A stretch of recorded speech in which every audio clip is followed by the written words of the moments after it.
Welcome to దృశ్యం news. నేను రజిత. అందరికీ స్నేహితుల దినోత్సవ శుభాకాంక్షలు. ప్రపంచ వ్యాప్తంగా మానవ సంబంధాల మధ్య ఉన్న గాఢమైన స్నేహాన్ని ఆవిష్కరించే ప్రత్యేకమైన దినోత్సవం స్నేహితుల దినోత్సవం.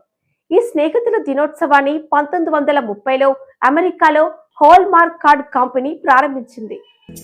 ఆ రోజుల్లో జూలై తొలి ఆదివారాన స్నేహితుల దినోత్సవం జరుపుకునేవారు. అనంతరం 1958లో ప్యారికేవ్లో ఈ రోజును అధికారికంగా గుర్తించారు. 2011లో ఐక్యరాజ్య సమితి జూలై 30న అంతర్జాతీయ మిత్ర దినోత్సవంగా ప్రకటించింది.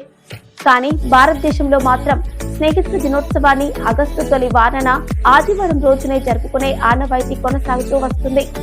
ఈ రోజు యువత పెద్ద ఎత్తున తమ స్నేహితులకు ఫ్రెండ్షిప్ బ్యాండ్లు కడుతూ చిన్న చిన్న గిఫ్టులు ఇస్తూ హృదయాన్ని హత్తుకునే సందేశాలను పంచుకుంటారు. సోషల్ మీడియా ద్వారా స్నేహితులకు శుభాకాంక్షలు తెలుపుతూ తమ అనుబంధాన్ని గాఢతరం చేసుకుంటారు.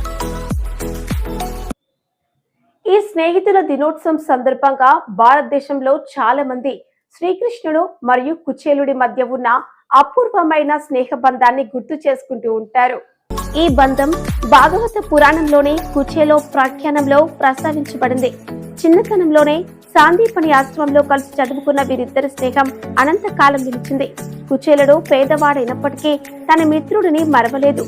శ్రీకృష్ణుడిని కలిసే క్షణాన్ని తన జీవిత గమ్యంగా మలుచుకున్నాడు.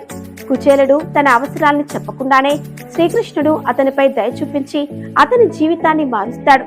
ఇది ఒక స్నేహం అంటే ఎంత గొప్పదో చాటే ఉదాహరణగా నిలుస్తుంది. ఈ మిత్ర దినోత్సవం రోజున అటువంటి అతి పవిత్రమైన బంధాలను గుర్తు చేసుకుంటూ అందరికీ మధురమైన స్నేహ బంధాలు కలగాలని ఆకాంక్షిస్తూ మీ దృశ్యం ఛానల్ న్యూస్ తరపున అందరికీ స్నేహితుల దినోత్సవ శుభాకాంక్షలు తెలియజేస్తున్నాను.